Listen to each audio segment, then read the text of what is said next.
So first question in here actually comes from Akosh over on YouTube.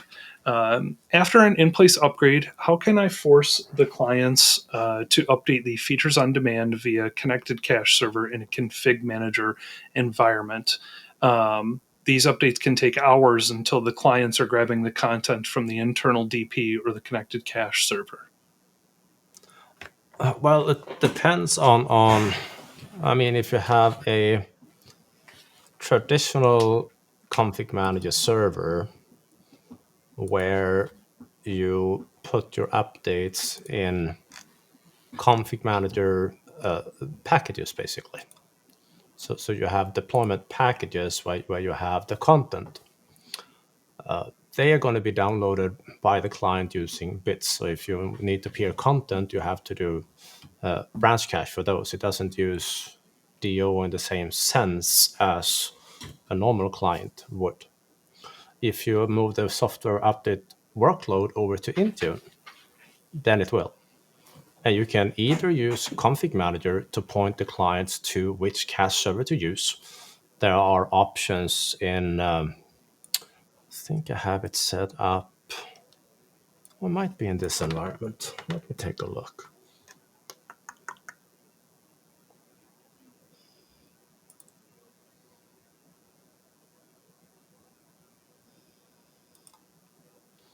I think one of these DPs have a connected cache server. No, I did not. It's on the other server, of course. If I had two, I would pick the wrong one. What? Multiple config manager sites in a lab? I have 4 of them. As you do. Yeah, so this one has a connected cache server. So you can use boundaries and boundary groups and client settings to stamp which cache server to use in a config manager environment. And it will work for all content that is cacheable in that cache server. And Phil that I work with, he has a post on which content that is cacheable and which content that is not cacheable.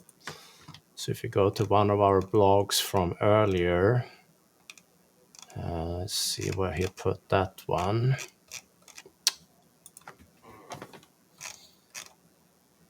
Here. This blog post shows how contents have changed over time. Basically, in 2023, what content was peering and cacheable, and what has changed in 2024, and what content is peerable and cacheable. And Microsoft, of course, is looking to add in more and more content to this solution as time goes by, or to support this. But if you have a cache server, it doesn't matter if it's a config manager cache server or the standalone cache server that is managed through Azure. As long as that content is in there, the client can be redirected to that cache server and use it. You can either do it through Intune policies, you can do it through group policies, but the challenge is often, say that you have a network environment that is distributed, and you have cache servers a little bit everywhere on a few clients. Just take that as a scenario. You can use regular scope options also, DHCP, to tell clients where to use. In Config Manager is easier because Config Manager knows about network. That's the point with Config Manager boundaries and boundary groups. Intune, it does not know about networks. And it will be pretty painful to try to target, say that you have 5,000 subnets, to create like 5,000 policies in Intune to point it to different cache servers in different locations. For those scenarios, it's easier to simply have a discussion with the network folks and say, hey, you already have scope options set for every network. Can you add in a line or two to tell it to use a cache server also? So quite doable. This is all well documented on the delivery optimization reference page, but this is how you would do it. So yeah,